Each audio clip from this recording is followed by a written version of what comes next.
여러분, 제목이 좀 자극적이죠. 저가 매수의 기회인가 파멸의 시작인가.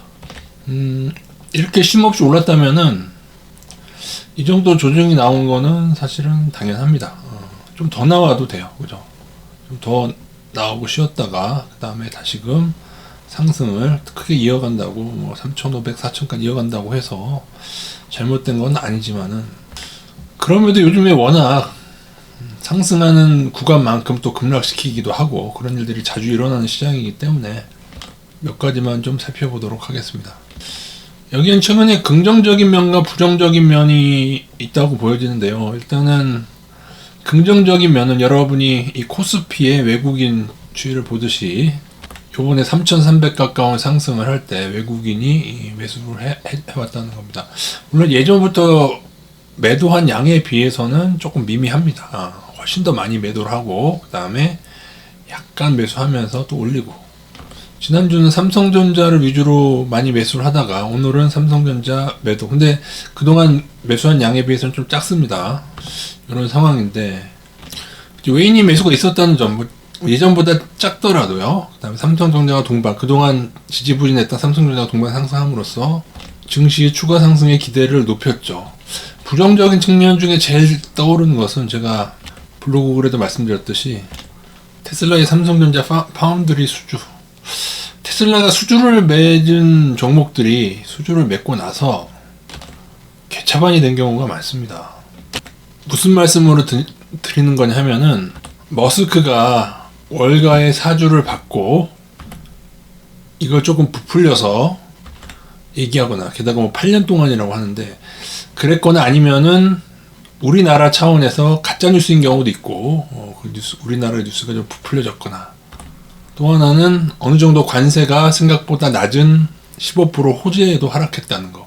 이렇게 되면, 오늘 이렇게 되고 어젯밤 필반도체가 3% 급락하고, 그렇게 되면은 목요일날 있었던 일이 좀 이해가 돼요. 관세 호재에도 왜 그렇게 본장에서 자동차나 반도체가 그렇게 떨어졌는가, 그죠? 목요일 밤 어제 월가가 필반도체를 급락하기로 했다면 좀 설명이 된 부분이죠. 제가 예전에 LNF와 테슬라의 이 공급하는 공급계약, 이 3조 원대 공급계약을 체결한 이때에 제가 굉장히 경고를 많이 했던 기억이 납니다. 제 기억이 정확한지는 모르지만 그 수주 공시가 났을 때 저는 여기로 기억을 하거든요. 여기 오히려 수주 공시가 한 그날은 좀 떨어졌고요. 그 다음에 22만원대에서 34만원까지 한 30% 아니구나. 그렇죠. 제 기억으로 뉴스가 나올 때 대비해서는 한 30% 올랐고, 떨어진 바닥에서는 20에서 30이니까 한 50% 조금 못되게 급등을 한 다음에 이 하락이 시작합니다. 그러니까는 어떤 고점권에서 나오는 뉴스는 조금 조심을 해야 된다들 생각하고요. 그리고 파운드리가 너무 좀 뜬금이 없는데요, 제가 볼 때는. 아니, TSMC가 있는데 그걸 8년이나 계약한 것처럼 나오는데 저는 그거 믿지 않습니다. 이게 LNF 뿐만이 아니고 에코프로 머티랑 에코프로 BM도 관련 있는 것처럼 얘기해서, 근데 저는 그거예요. 실제로 테슬라랑 이러한 공급 계약을 맺은 건지, 아니면은 그러니까 작전주를 보면은 이런 뉴스 자체가 가짜인 경우가 굉장히 많아요. 사람들이 복기를 안 해서 그렇지 뉴스 자체가 가짜예요. 한국 경제든 뭐 매일경제든 마찬가지. 걔네들 가짜 뉴스 내다가 걸린 경우가 있었죠. 심지어 애널리스트 동원해가지고 종목 삐끼 하다가 걸린 게, 그게 아마 뭐더라, 아무튼 뭐 주식 TV에서 그런 일들을 벌인 적이 있습니다. 한국경제TV인가 잘 모르겠네요. 그래서 보면은 지금도 뉴스가 계속 나오겠네요. 그러니까 목요일 그저께 나온 거죠. 그저께 저녁에 나오고 아침에 나왔나? 하여튼 목요일날 23주 잭팟.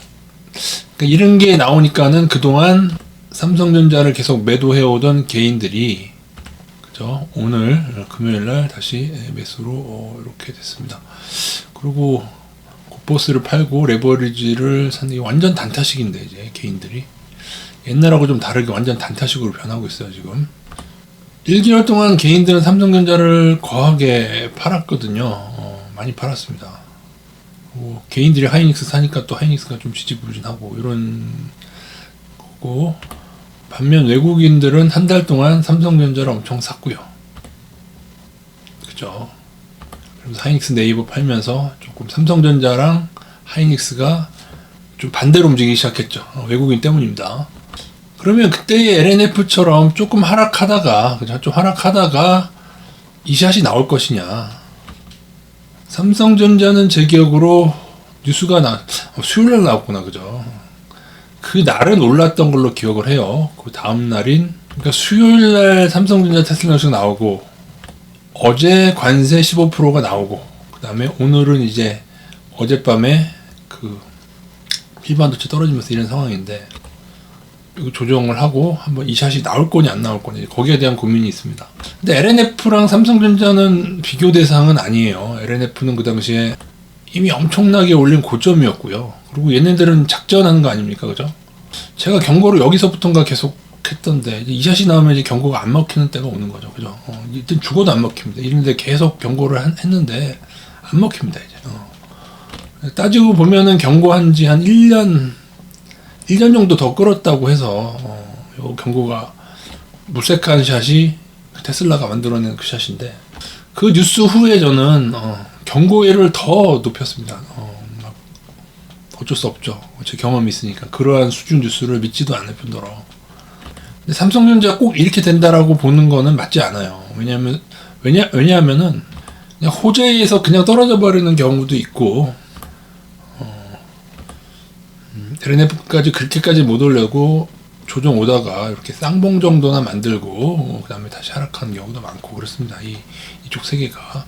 그래서 외국인의 추이는 매우 중요하다.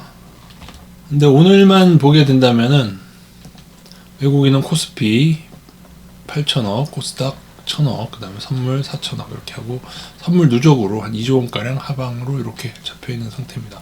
특히나 어제는 1조 원대 선물을 갑자기 좀 빠르게 매도를 했었죠. 물론 요 양이 하루에 막 1조 원까지도 매수하고 막 그랬었단 말입니다. 삼성전자 한 종목도 1조 원 하루에 매수한 날이 있었어요, 제 기억으로. 지난주에.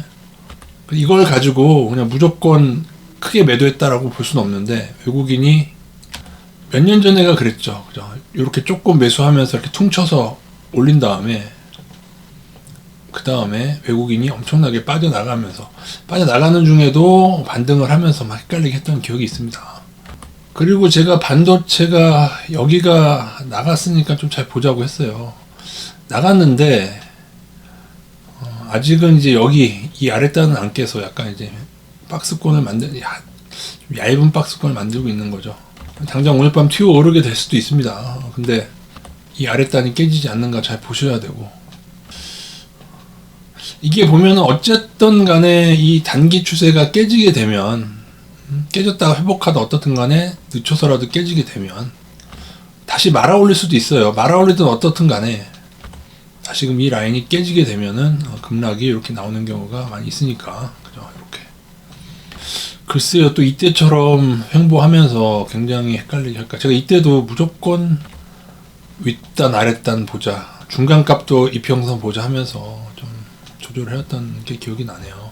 또 얼마나 헷갈리게 할지 또 박스권을 만들지 모르지만은 제가 한 가지 확신하는 거는 언젠가 진짜 찐으로 하락하기 시작할 때는 이때 급락보다 더 크게, 하루에도 제가 늘 하루에 7, 8% 나스닥 급락할 수 있다고 말씀드렸고 지난번에 급락했지 않습니까? 하루에 제가 이번에는 10% 넘게 12에서 15% 넘게 급락하는 일들이 찐 하락에서 있을 거고, 늘상 이 정도에서 감아 올렸기 때문에 근데 그 다음번 하락은 물론 반등이야 언제나 있긴 하겠지만 그 다음번 하락은 이런 구간에서 반등 잠깐 하다가 다시 좀 무너지는 찐 하락 때는 거의 파멸적인 그게 있을 거거든요. 근데 지금이 그 시작이냐 설명을 듣고 나니까는 그렇다라고 말씀드릴 수는 없어요. 하지만은 잘 봐야 된다라고 하는 게 맞는 것 같습니다. 조금 더 큰 그림상에서 필반도체를 보게 되면 큰 그림상에서 원투인데 여기까지 왔는데 원을 안 넘는다고 하는 의구심이 좀 듣게 하는데, 근데 투가 원보다 작은 경우가 물론 있긴 있어요. 짝꿍이라고 해서 물론 있는데 여기까지 왔는데 사상 최고가를 한번 안 만든다고 하는 의구심은 좀 있긴 있습니다. 그러니까 지금은 나스닥과 반도체 버블이 너무 길어지고 있기 때문에 그 생각을 늘 해야 돼요. 이렇게 조금만 추세가 나가도 혹시나 이번에 이렇게 쭉 떨어지면 어떡하지? 그런 걸 조금 느끼시면서 가야 돼요. 아니면은 뭐 지난번처럼 다시 찌글찌글거리면서 옆으로 횡보를 하더라도 이 윗단을 확실히 넘고 지지가 안 된다면은, 넘어버리면 차라리 나요. 넘고 지지되면 아상상 그냥 여기서 깔짝깔짝 거리다가 여기처럼 아랫단을 깨고 가지 않는가. 요거 당분간 요거에 좀 집중해서 보겠습니다. 그리고 지금 서학개미들이 여기서부터 하방 배팅 시작해서 파생으로 이 샷이 나왔다고 설명드린 바 있는데, 지금은 이제 30위권 아래로 밀렸는데, 좀 개인들이 상방폭주를 해야 하방에 빌미가 되는데, 아직 상방폭주는 아니고 하방이 1, 2위권에서 계속 있다가 이제는 얼마 전에는 한 20위권까지 밀렸다가, 그래도 서학개미는 하방입니다. 지금은 30위권까지 점점 밀려내려서 하방에 적어지고 있다. 그리고 3배는 이 기간에 이미 쪼그라들어서 이미 끝난 거예요. 그건 제가 볼 때는. 다만 다시 말씀드리지만, 여기서 박스권을 만든 다음에 사상 최고가로 한번 오버슈팅 할 수 있는, 오버슈팅 하는가, 요건 하나 보겠습니다. 반대로 이 아랫단을 깰 경우에는 더욱더 조심하도록 하겠습니다. 지금 사실 인버스를 어제 오늘 좀 많이 들어왔어요. 제가 그 이유는, 사실 이렇게 많이 오른 지점에서는 5일선만 깨져도, 추세만 살짝 나가도 좀 조심해야 되는 경우가 있었었는데, 근데 모르겠습니다. 늘상 그래왔듯이 제대로 된 조정을 허락지 않고 파생의 원리상 올리는 게 월가가 유리하다는 판단이 들면은 그렇게 될 수도 있다. 그리고 이 샷은 이거는 진짜 파생 죽이기 샷이에요. 제가 볼 때는. 그리고 너무너무 월가가 지독하다는 느낌을 받았습니다. 이번 상승 때. 하방 투자자들을 그렇게나 잡아먹어야 되나? 그 생각. 이게 장기 차트인데, 그렇게 여러 번 끌어올려 왔는데 이 마지막까지 이렇게 하면서 다 죽이고 난 다음에 하락시키겠다는 강한 의지인 거죠. 어쨌든 간에 제가 볼 때 이제 하방에 과거처럼 크게 베팅을 하지 않는다면은 이 상승은 뭐 조금 한 번 더 최고가를 찍는 듯 어떻든 거기서 이제 그 수준에서 조금 더 가다 마무리되고, 근데 만약에 또 서학개미를 비롯한 글로벌 개미들이 하방에 폭주한다? 그러면 또 모르긴 하는데, 근데 이제 쩐들이 없을걸요. 이제 쩐이 있으려나? 적립식으로 모으거나 조절한 사람이나 지금 남아있지 쩐이 있으려나? 어쨌든 이번 하방 때 좀 죽으신 분들이 있을 거예요. 무리하게 해서 선물이든 세배든. 근데 좀 월가가 너무 지독하다, 악독하다. 뭐 늘 악독했지만 버블의 형성과 붕괴 과정을 지켜보고 있자면은, 여러분 주식을 여러분 주위에서 누가 막 1,000,000원 벌었네, 1억 벌었네, 그런 거를 놓쳐서 안타까워하는 분들은 저는 굉장히 어리석은 분들이라고 생각합니다. 주시장, 적어도 주시장에 있어서는. 왜냐하면은 이렇게 버블을 형성했을 때는 주식을 안 한 사람 걱정하는 게 아니에요, 여러분. 나중에 얼마나 많은 큰 급락이 나와서 얼마나 많은 사람이 죽게 될까. 나중에 이게 30%가 떨어졌을 때, 지수가 20%, 30% 떨어졌을 때 얼마나 많은 사람들이 집 팔고 비주로 뛰어들었다가 나중에 이 샷을 맞고 죽게 될까. 그것만 생각하시면 됩니다. 제가 늘 말씀드렸잖아요.